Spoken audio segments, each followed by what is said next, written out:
SIR অর্থাৎ special intensive revision আপনারা হয়তো সকলেই জানেন অনেকেরই নাম ইতিমধ্যে ডিলিটেড হয়ে গেছে। ফাইনাল যে তালিকা বা যেটা আমরা আংশিক ফাইনাল তালিকা বলছি সেটাতে কিন্তু দেখতে পাচ্ছেন আপনাদের ডিলিটেড করে দেওয়া হয়েছে বা ডিলিট করে দেওয়া হয়েছে বা রিমুভ করে দেওয়া হয়েছে। তো সেক্ষেত্রে আপনারা এই ফর্মটা আমি আজকে যে ফর্মটা আপনাদের দেখাবো এই ফর্মটা ফিল আপ করে আপনারা জমা করলে এবং সঙ্গে কিন্তু অবশ্যই আপনার যে নথিপত্র সেগুলো অ্যাড করতে হবে এবং সেই নথিপত্রগুলো অ্যাড করে আপনারা জমা করলেই আপনাদের যে এই যে নাম ডিলিট করে দেওয়া হয়েছে যদি আপনার নথিপত্র সঠিক থাকে তাহলে পুনরায় আপনার নাম কিন্তু ফাইনাল তালিকায় চলে আসবে। আপনারা সকলেই জানেন যে এই মুহূর্তে কিন্তু অনেক মানুষ রয়েছে যাদের কিন্তু ডিলিটেড হয়েছে, আবার অনেক মানুষ রয়েছে যাদের কিন্তু কোনো কিছু হয়নি, অ্যাপ্রুভাল রয়েছে, আবার অনেক মানুষ রয়েছে বা অনেকেরই যাদের নোটিশ এসেছিলো তাদের ক্ষেত্রে আমরা দেখতে পাচ্ছি আন্ডার অ্যাডজুডিকেশন যেটা রয়েছে সেইটা কিন্তু রয়েছে। তাহলে আপনাদের কি করণীয় বা যাদের যে ডিলেটেড হয়েছে তারা এই ফর্মটা ফিল আপ করবেন, যাদের অ্যাডজুডিকেশন রয়েছে আন্ডার অ্যাডজুডিকেশন তারা কি করবেন, সমস্ত কিছুই কিন্তু আজকে আমরা এই ভিডিওর মাধ্যমে দেখে নেব। তো চলুন বেশি দেরি না করে ভিডিওটা শুরু করা যাক। সবার প্রথমেই আমি আপনাদের বলি যাদের শুধুমাত্র ডিলিটেড চলে এসেছে বা ডিলিট করে দিয়ে দিয়েছে তাহলেই কিন্তু এই ফর্মটা ফিল আপ করবেন। কোনোভাবেই কিন্তু আপনারা আন্ডার অ্যাডজুডিকেশন রয়েছে তখন কিন্তু এটা জমা করে দিবেন না, কারণ আন্ডার অ্যাডজুডিকেশন থাকা মানে হচ্ছে আপনার যে মানে নাম সেটা কিন্তু বিচারাধীন রয়েছে, এখনও মীমাংসা হয়নি যে বাদ যাবে কি যাবে না। তো সেক্ষেত্রে আপনারা কিন্তু তখন এই যে ফর্ম সেটা কিন্তু ফিল আপ করতে যাবেন না। শুধুমাত্র যাদের নাম বাতিল হয়ে গেছে, ডিলিটেড হয়ে গেছে তারাই কিন্তু এই ফর্মটা ফিল আপ করবেন। কোথা থেকে ফর্মটা পাবেন, কিভাবে কি করতে হবে, কি কি লিখতে হবে, সঙ্গে কোন কোন ডকুমেন্ট দিতে হবে, সমস্ত কিছুই কিন্তু আজকে আমি এই ভিডিওতে আপনাদের জানিয়ে দেবো। তো চলুন বেশি দেরি না করে ভিডিওটা শুরু করা যাক। তো সবার প্রথমেই যদি আমরা এখানে দেখার চেষ্টা করি সেটা হচ্ছে এই যে ফর্ম মনে করুন আমি আপনাদের দেখিয়ে দিচ্ছি, সেই ফর্মটা কিন্তু আপনাদের কালেক্ট করতে হবে। এবার কোথা থেকে কালেক্ট করবেন, কিভাবে কি করবেন সমস্ত কিছু আমি বলছি, তার আগে দেখে নিই যে ফর্মে কি কি বলা হয়েছে, তাই না? দেখুন এখানে পরিষ্কার করে ফর্মে বলা হয়েছে, কি বলা হয়েছে এখানে দেখতে পাচ্ছেন যে পরিষ্কার করে to the district election officer উত্তর দিনাজপুর। এটা উত্তর দিনাজপুর ডিস্ট্রিক্টের ক্ষেত্রে হচ্ছে, সেক্ষেত্রে এটা আপনারা চাইলে এটা নিজেরা টাইপ করে বা আপনারা আপনাদের কাউন্সিলর রয়েছে বা প্রধান মেম্বার যাদের কাছ থেকে আপনারা কালেক্ট করতে চান সেখান থেকে কিন্তু এই ফর্মটা কালেক্ট করতে পারবেন। এই ফর্মটা কালেক্ট করার পরে আপনাকে কী করতে হবে, বিষয়ের জায়গায় দেখুন সুন্দর করে লেখা আছে, কি লেখা আছে যে 28/2/2026 তারিখে প্রকাশিত নির্বাচক তালিকাতে নাম বাতিল সংক্রান্ত বিষয়ে পুনঃবিবেচনার আবেদনপত্র। অর্থাৎ আপনি বলছেন যে 28 তারিখে যে তালিকা প্রকাশ করা হয়েছে সেই তালিকাতে আপনার নাম বাতিল হয়েছে এবং সেই বাতিল হওয়ার জন্য পুনরায় আপনার নামটাকে বিবেচনা করে দেখার জন্য বা আপনাকে পুনরায় ভেরিফিকেশন করার জন্য কিন্তু আপনি আবেদন জানাচ্ছেন। আপনার দাবি যে আপনি বৈধ থাকার কারণেও আপনারটা নাম বাদ গেছে, যার জন্য কিন্তু আপনি এই আবেদন করছেন, ঠিক আছে? তাহলে এখানে পরিষ্কার করে বলা হয়েছে কি যে মহাশয় আমি যে অ্যাপ্লিক্যান্ট মনে করুন যার নাম বাদ পড়েছে তার নামটা এখানে হবে, সঙ্গে পিতা মাতা স্বামী স্ত্রী অন্যান্য যেটা হবে সেটার নাম কিন্তু এখানে লিখতে হবে এবং তারপরে কিন্তু বিধানসভার ক্ষেত্রের যে পার্ট নাম্বার রয়েছে এটা কিন্তু দিতে হবে, তারপরে পার্টের একজন ভোটার এটা লেখা রয়েছে।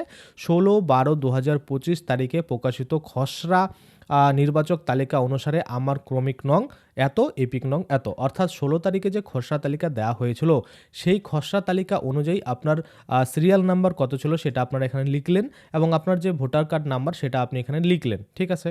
তারপরে আমার নাম 28/2/2026 তারিখে প্রকাশিত চূড়ান্ত নির্বাচক তালিকা থেকে বাতিল হয়ে গেছে। অর্থাৎ আপনি বলছেন আপনার খসড়া তালিকায় নাম থাকলেও কিন্তু এই যে ফাইনাল তালিকা প্রকাশ করা হয়েছে সেখানে আপনার নাম কিন্তু বাতিল হয়ে গেছে, ওকে?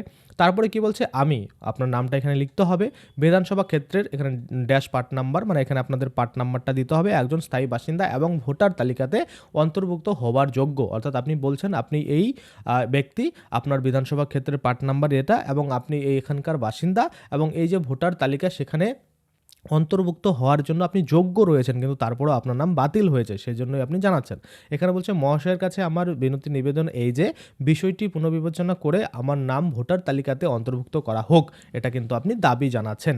এবার দেখুন সাথে সাথে কি বলছে, বিনতি এখানে পরিষ্কার করে আবেদনকারী স্বাক্ষর বা টিপসই এলটিআই দিয়ে নামটা লিখে দিতে হবে যদি সই না করতে পারে, সাথে কিন্তু phone number, active phone number দিতে হবে যেটাতে আপনারা রিচার্জ করেন, যেটাতে ফোন আসবে সেই রকম ফোন নাম্বার। আচ্ছা, তারপরে এইদিকে বাদিকে দেখুন বলছে সংযোজিত নথি, এখানে আপনাকে কিন্তু সংযুক্তি করতে হবে কিছু নথি, সেটা হচ্ছে দেখুন প্রথমেই রয়েছে আপনি যে এসআইআর ফর্মটা ফিল আপ করেছিলেন সেটার ফর্ম অর্থাৎ ইনোমিনেশন ফর্ম যেটা রয়েছে সেটার কিন্তু জেরক্স কপি দিতে হবে, সেটা অরিজিনালটা কিন্তু আপনারা দিয়ে দেবেন না। এক কপি আপনারা বিএলওকে জমা দিয়েছিলেন, আরেক কপি আপনাদের কাছে রয়েছে, তো সেক্ষেত্রে সেটারও জেরক্স করে আপনারা কিন্তু দিবেন। চাইলেই আপনারা কালার জেরক্স করে দিতে পারেন, তাহলে অনেকটা অরিজিনালের মতোই মনে হবে। তাছাড়া এমনি আপনারা নর্মাল জেরক্স দিলেও কোনো প্রবলেম কিন্তু হবে না। তারপর দেখুন দ্বিতীয়, তৃতীয়, চতুর্থ, পঞ্চম এভাবে কিন্তু রয়েছে। আপনি সাথে আরও কী ডকুমেন্ট দিচ্ছেন, যেরকম অনেকেই ডোমিসাইল সার্টিফিকেট দিচ্ছে, অনেকেই এসসি কার্ড থাকলে এসসি কার্ড, ওবিসি কার্ড থাকলে ওবিসি কার্ড, বা এসটি কার্ড থাকলে এসটি কার্ড, মানে জাতিগত যদি কার্ড থেকে থাকে, শংসাপত্র থেকে থাকে, সেটা আপনারা দিচ্ছেন। তারপরে মনে করুন আরও যদি আপনার অন্যান্য কিছু থেকে থাকে, ধরুন পাসপোর্ট রয়েছে বা এমন কিছু ডকুমেন্ট রয়েছে, দলিল রয়েছে, খতিয়ান রয়েছে, যেগুলো দিয়ে আপনি প্রমাণ করতে পারবেন যে হ্যাঁ আপনি বৈধ ভারতীয় এবং বৈধ আপনার নাম থাকা কিন্তু উচিত, আপনার নামটা কিন্তু ভুলবশত বাদ হয়ে যাচ্ছে, সেই ডকুমেন্টসগুলো দিয়ে আপনারা এই ফর্মটা নিয়ে কিন্তু জমা করতে হবে। এবার অনেকের কথা হচ্ছে এটা কোথায় করবেন, দেখুন অনেকের ক্ষেত্রে মানে অনেক জায়গার ক্ষেত্রে বলছি, এই যে ফর্মটা এইটা কিন্তু পরিষ্কার যে বিএলও অফিসার রয়েছে তিনি কিন্তু কালেক্ট করে উপর মহলে পৌঁছাচ্ছে। আবার অনেক ক্ষেত্রে দেখা যাচ্ছে বিএলও কিন্তু কোনো রকম চাপ নিচ্ছে না, বিএলও আপনাকে দেখিয়ে দেবে যে আপনাকে বিডিও অফিসে গিয়ে, এসডি অফিসে গিয়ে বা ডিএম অফিসে গিয়ে এই জায়গায় আপনাকে কিন্তু জমা দিতে হবে। তো আপনাদের ক্ষেত্রে কোনটা হচ্ছে, আপনার বিএলওর সাথে একবার কন্ট্যাক্ট করবেন, বিএলও যেটা বলবে, যদি বিএলও নিজে হাতে কালেক্ট করে নিয়ে গিয়ে জমাটা করে তাহলে ভালো, যদি না করে তাহলে আপনারা কোথায় গিয়ে জমা করবেন সেটা কিন্তু বিএলও অফিসার আপনাদের বলে দেবে, সেখানে গিয়ে আপনাদের দিতে হবে। এবার এই ডিস্ট্রিক্ট লেভেলেই কিন্তু আপনারা আবেদন অর্থাৎ জেলা শাসকের কাছে আপনারা আবেদনটা করছেন, সেক্ষেত্রে আপনারা কিন্তু ডিএম অফিস, এসডি অফিস বা যে কোনো যদি জায়গা করে দেয় যে এই জায়গাটায় না হচ্ছে, যাদের নাম বাতিল হয়ে গেছে তাদের অ্যাপিল বা মানে মনে করুন যে অ্যাপ্লিকেশন, সেক্ষেত্রে কিন্তু আপনারা সেখানে গিয়ে জমাটা করে দেবেন। এবার জমা দেওয়ার পরে কি আপনাদের তাহলে হয়ে যাবে, মনে করুন এই নাম উঠে যাবে? অবশ্যই না, কেননা আপনাদের কিন্তু ভেরিফিকেশন হবে, পুনরায় বিবেচনা হবে এবং দেখবে যে আপনি যে আবেদনটা করলেন সেটা কতটা যুক্তিযুক্ত, সত্যি কি আপনি বৈধ নাকি আপনি অবৈধ, নাকি আপনি এমনি আবার মনে করুন অবৈধ হয়েও আবেদন করে নাম তুলতে যাচ্ছেন, সেটা কিন্তু ভেরিফাই করা হবে। এবং সেটা ভেরিফাই করার পরে যদি মনে হয় না আপনি সঠিক ছিলেন, আপনার নাম বাতিল করা হয়েছে, সেক্ষেত্রে কিন্তু আপনার নামটা অবশ্যই উঠে যাবে। আর যদি মনে করেন না আপনি অবৈধই রয়েছেন, তাহলে কিন্তু আপনার নামটা উঠবে না। এটা হচ্ছে আপনাদের একটা অ্যাপ্লিকেশন ফর্ম, আপনি অ্যাপ্লিকেশন করছেন, এবার তাদের উপরে ডিপেন্ড করবে আপনি যে ডকুমেন্টগুলো সাবমিট করবেন সেটা কতটা যুক্তিযুক্ত রয়েছে, সেটার উপরে ভিত্তি করেই কিন্তু তারা ডিসিশন নিয়ে থাকবে।